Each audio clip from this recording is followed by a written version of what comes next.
Thank you, Ricardo. Thank you all for coming. So first of all, I thought I would like, before I really get into the topic of my talk, I thought it would be important to tell you exactly where I came from and how I got to this topic, because my expertise isn't exactly in philosophy of mind or in analytical philosophy of mind.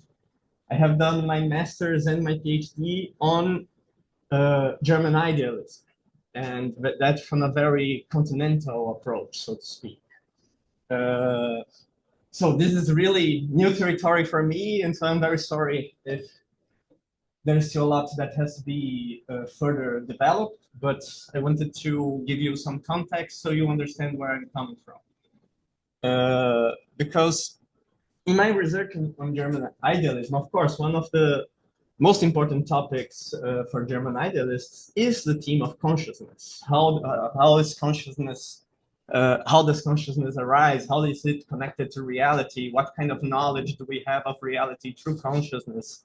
Or to what extent consciousness itself creates reality and so forth. And at the same time, although I didn't do my master and my PhD on this, I'm very interested in intercultural philosophy. I have been a part of several initiatives which have this proposition of bringing the study of other non-Western traditions into philosophy and recognizing them as such, as philosophy. And in that context, I got very interested into Indian philosophy. And at the same time, due to some subjects that I studied during my master's, I also came into contact with this field of the philosophy of mind. So, and all of this, of course, is put together by the theme of consciousness. How do we understand consciousness? And at some point, I developed the idea through reading some of those Indian philosophical traditions that you have a way of conceiving consciousness there that is in a way very, and the relationship between, let's say, the objective and the subjective, so to speak, that is very different from the approach taken by the German idealists in a way. Because, and this is of course connected with the theme of non-duality, because in a sense, German idealists such as Hegel, and my main focus was Hegel, of course, they are trying to overcome the opposition between subject and object. They are trying to show in some way that they are only one thing. But I had this impression that the path they take to do this is very different. It seems to take the opposition as granted at first, and then try to show how this opposition can be overcome. And usually by either in terms of thinking that you have an original being that then generates consciousness, and thus consciousness is part of being, or you have an original subject, so to speak, in Fichtean terms, which somehow generates nature, reality, and so forth. But still, it doesn't seem much, it's not really putting the opposition itself in question, it's rather showing how one of the terms can come from the other, and thus in a sense they are one. And I got the feeling by reading some of those philosophical Indian traditions, and particularly some Upanishads, that the way that one thinks of the relationship between the objective and the subjective there is different, between being and consciousness. Because there just doesn't seem to be any opposition to be overcome to begin with. You take as a starting point the very idea that consciousness and being, they coincide. They are, when you try to question yourself, what is pure being? The ultimate answer is pure consciousness. And when you try to ask yourself, what is pure consciousness? The ultimate answer is pure being. There's no opposition to begin with. You think of both in a way as they are inseparable from one another from the very beginning, so that no question arises about opposition between them. And it seemed to me that this would be a very interesting way of looking to the problem of consciousness today in terms of the philosophical debates of the philosophy of mind, and also, of course, in connection with this panpsychist point of view. And so I try to put all these ideas together in a way within this context of the debate, the current debate on the philosophy of mind. But of course, this is all still very fresh. This is a very rough draft yet, and I still have to, I've been talking with Ricardo as well in order to improve the arguments in that sense. But I wanted to show you a first draft of how that's looking like. And of course, this means trying to bring all those ideas and arguments that arise in another context with other methodologies within this debate on analytical philosophy of mind. So, can everyone hear me? Is it okay? Yeah. So one way that the way I thought at first to approach this problem is precisely to show, just like in that context when talking about German idealism and Indian philosophies, we would say, look, you have here a conception in which there's no opposition to begin with between the objective and the subjective, between being and consciousness. They just are necessary to one another. I thought one could build a similar path in the sense of saying that there's really, maybe there's not that, we don't have such good reasons to believe that the physical can be separated from the mental as we usually think about this. And of course, when we're talking about this, it seems that it's important for us to try to reflect precisely about just what do we mean when we say that something is physical, and why do we believe in the first place that one can make this opposition between the physical and the mental.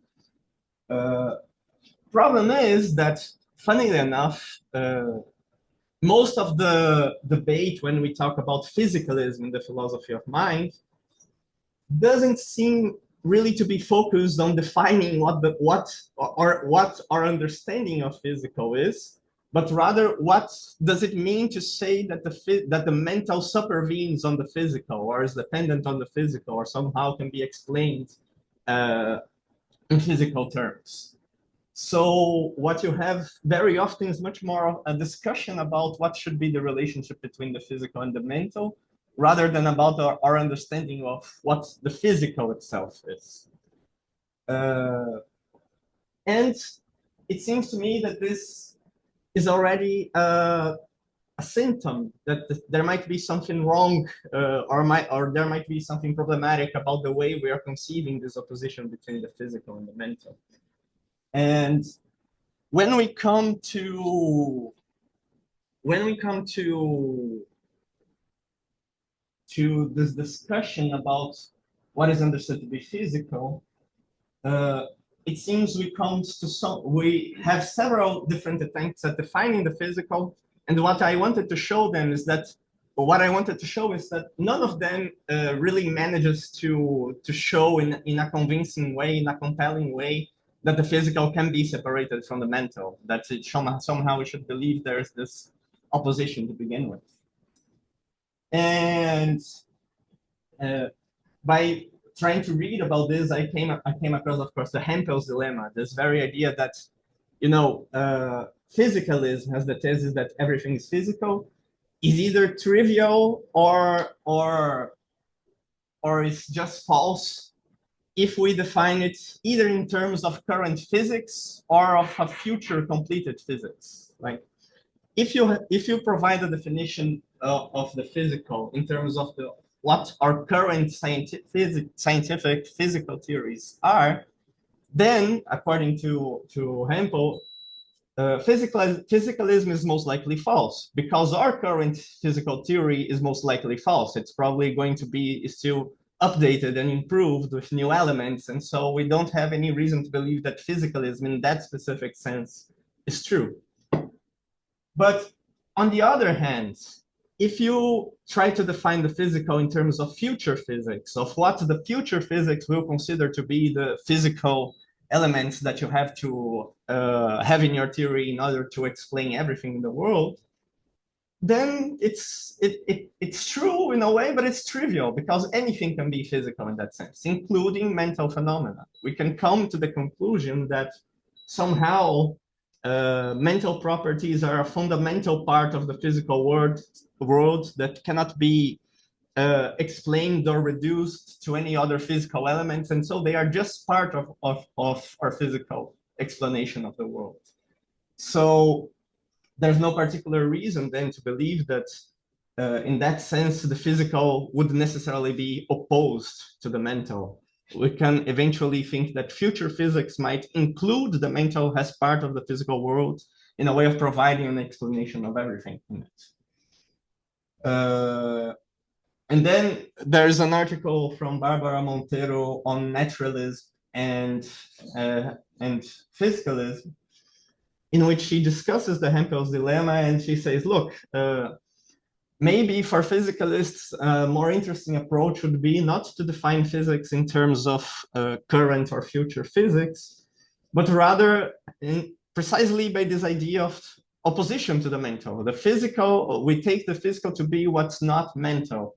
And so for the physicalists, physicalism would be true if we could show that the fundamental parts of the most fundamental parts of our explanation of the world, they are not mental. And so physicalism would be true in that sense.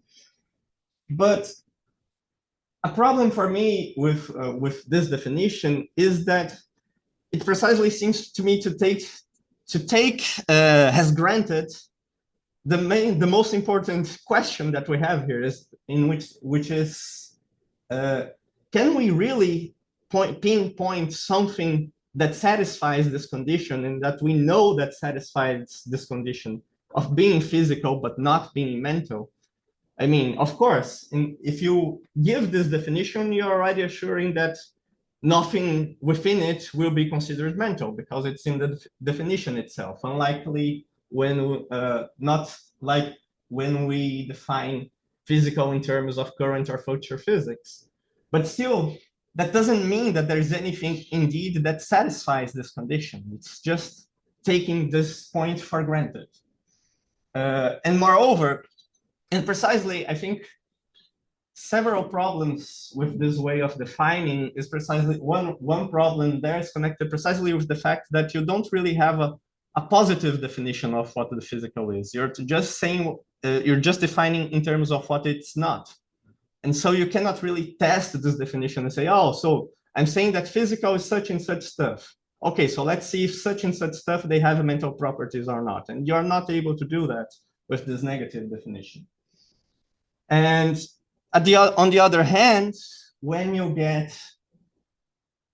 try to look at the positive definitions that one could try to conceive of today, they don't really seem, oh, sorry.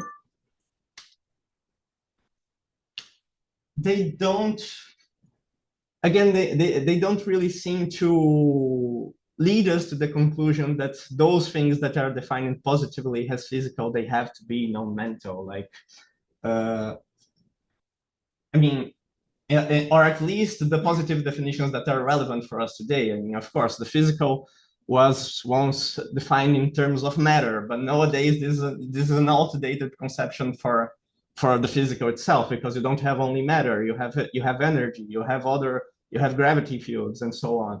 So it doesn't seem appropriate to define the physical in terms of matter. It might not even be appropriate to define it in terms of space-time, because there are already physical theories which postulate things that are outside space and time, and we don't think they are not physical theories. So it's in that context, it seems very difficult to argue that those theories they necessarily preclude something mental to be included within them.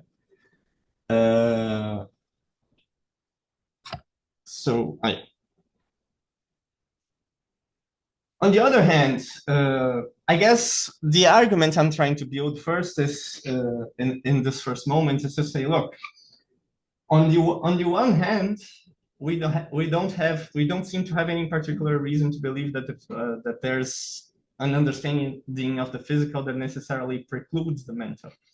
On the other hand, when it comes to our understanding of the mental, we have trouble trying to localize it to specific phenomena or to specific parts of the physical world. And this, of course, is connected to this perspective that seems to be very common in the philosophy of mind, where you argue, well, consciousness is something that arises due to evolution in a certain specific set of physical beings. And then the question is, how is it possible that consciousness eventually arose on those beings? But then we have trouble just trying to show in what way those beings are in fact different from any other physical beings in the world. And this is very often used as an argument in a way by the eliminativists, by the ones who claim that consciousness actually doesn't really exist, precisely because you could do away with it in a way in our physical explanation of the world. But the assumption there being, look, I can explain your behavior just as I explain the behavior of a rock. And so I can use intentionality in a way to explain the behavior of some systems, and that doesn't necessarily mean that those systems have the sort of consciousness that we think we do. So why should we have anything, in fact, different from them? But it seems to me that we could turn this eliminativist argument around and say, look, exactly, we can't show that there's anything particularly different about brains, that it has to be connected specifically to consciousness where other physical phenomena aren't. But maybe, and I think in this sense, this comes close to the line of reasoning of the Indian philosopher I'm using to illustrate this point right now, which is Shankara, which is also another point for discussion. I'm not sure yet if Shankara is the best example to use within that context. I might resort to other Indian philosopher eventually, but it seems to me that he has a very similar argument in that sense, that he's saying, look, we are aware that we are conscious. This is self-evident. It's not questionable. You can experience consciousness directly. And on the other hand, you cannot, precisely because consciousness is the first thing that is immediate and that pervades all of our experience, you can't pinpoint it to any specific phenomena, not even to the body itself. And so you have to conclude that you have an original consciousness that grounds the very possibility of your experience. And this original consciousness is all pervading, precisely because there's no way to explain how it arises by means of particular things or phenomena within experience. So in that sense, I believe that the eliminativist argument could be inverted and say, look, and this is connected with those two qualities that we usually use to define the mental in terms of intentionality or in terms of phenomenal consciousness, right? And of course, due to Brentano and other philosophers, for a while, in fact, in our understanding of consciousness and mind, intentionality was taken to be the mark of the mental, that which distinguished the mental from other phenomena. But then, precisely, you have some philosophers such as Dennett claiming that you can use intentionality indeed to understand many different physical phenomena, and in such a way that you don't really have to believe that there is anything particular about humans that would require consciousness to explain what they do and how they behave. But here, the inversion would be, well, look, but maybe the wrong assumption to begin with is that consciousness is particular to human beings in that case, and so that we can only, and that intentionality thus only belongs to not only to human beings, but any being with a brain sufficiently complex and so on. And so based on this, we could, in fact, use this idea, yes, okay, intentionality is not only connected with brains or sufficiently complex brains, but maybe this actually gives us a reason to believe that consciousness itself is not restricted to any specific physical phenomenon. But of course, today we already have an understanding of the mental in which we have the idea of non-intentional mental states, which can also be connected more in general with this phenomenal consciousness, the very idea of the qualia and so on, which doesn't necessarily have to be accompanied by any sort of intentionality. Like when you're experiencing pain, this state doesn't exactly have any intentionality, but it has some sort of quality. But it seems that precisely also in that case, we have maybe even a stronger reason to question whether only beings with brains sufficiently complex could have this sort of experience, simply by extending maybe on Nagel's argument about what is it like to be a bat. What is it like to be a bat? Well, we have no idea. But that doesn't mean that there isn't something that is like to be a bat. So we may not know, so to speak, what is it like to be a chair, but that doesn't mean that there isn't something that it's like to be it. And again, this might sound preposterous at first, but the question is, again, look, it only sounds preposterous because we are already taking for granted this position that consciousness arises connected to specific physical phenomena with brain sufficient complex to develop consciousness and so on. So, and in that context, that's the context I'm trying to show how this perspective could be connected to Shankara and panpsychism. Again, I might also try to think about another Indian philosopher who might be closer to the argument I'm trying to make, but I actually think that although there are some things that have to be worked out, Shankara is quite interesting, especially when it comes to the discussion of non-dual universal consciousness, based on this text from Al-Bahari about Shankara and panpsychism. Precisely because it seems that Shankara, he comes from this point of view that Brahman, understood as pure being, is nothing else than pure consciousness. But this does not entail, it's not in the same way that we would think, for instance, of Fichte when he says of the absolute ego, that it is the source of the world in a sense. Because it seems to me here that you already also have from the very beginning a certain idea of Brahman has a cause. Of course, and this is why Shankara is a little bit tricky here, because you have this idea that the whole phenomenal world is an illusion and you don't really have any plurality. But I think we can follow Al-Bahari when he says that the idea that you have an idea here of material cause, Brahman has the material cause of the world, which is compatible with the idea that you don't really have any plurality ultimately, because all of those phenomena, they are just in a way modifications of this one being that is Brahman. And yeah, in that context, I also skipped the part because that part is also one of the parts I want to elaborate further. That was just to give an example. Well, let's try to give a positive definition of the physical that seems compatible with the physicalist perspective. And it seems that maybe the most important part of this definition would be the idea of causality, that to be physical is to have causal powers, so to speak.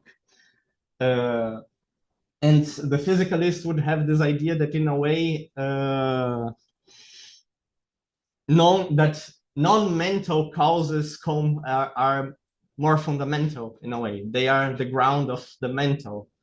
But with Shankara, I think we see a perspective in which you have both a Brahman who is physical in that sense that it's cause of the world, even if a material cause of the world, but at the same time is mental in the sense of being consciousness and can only be cause of the world because it is this first consciousness. And I think this framework might bring some interesting elements for talking about panpsychism today, especially based on Albahari's article, in there comes back to this topic of the non-duality I was talking at first, where he says, look, the problem with different cosmo-panpsychist views today is that they face those problems of combination and decombination. Like how do you explain the subjective experience of micro subjects in terms of the experience of macro subjects, or the other way around if you're a micro panpsychist and so on. And Albahari argues, look, you are already taking a wrong departure point, because you are assuming that this universal consciousness is a subject that experiences things, and thus that this opposition there holds between the subject and the object, where what you have here is rather a universal consciousness that is beyond this opposition between subject and object. And in a sense, you cannot say that it's experiencing things as a subject. Rather, it's this underlying condition for anything to be able to become conscious of something to begin with. And this condition would be understood, and here I think this concept plays a significant role. This universal consciousness, I believe, would have to be understood in terms of a pure non-intentional consciousness, precisely because it's beyond this duality, this experiencing something else. It's only this consciousness of itself. Well, I think I have 5 minutes. 5. No, that's perfect. I think we can actually give a little bit more of time for the discussion. And again, I'm very sorry. This is a very rough draft. I'm just trying to tell you guys where I'm coming from, and any suggestions and comments you have are very much appreciated. Thank you very much.